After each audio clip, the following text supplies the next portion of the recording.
Good morning Annapurna. Good morning sir. तर अन्नपूर्णा, आज आपण इंग्रजीचे सेंटेन्स कंटिन्यू करत आहोत. मी तुला मराठीत विचारतो, तू ते इंग्रजीमध्ये ट्रान्सलेट कर. ठीक आहे? तू ते माझ्यासाठी करशील का? Will you do it for me?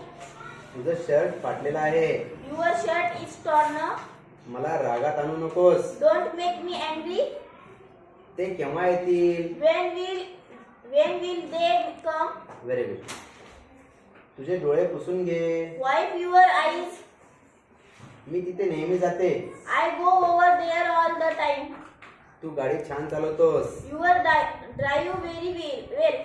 You drive very well. Okay, ठीक आहे. मी तिला सांभाळून घेईन. I will handle her. तू काय म्हणण्याचा प्रयत्न करत आहेस? What are you trying to say? तो जवळपास 30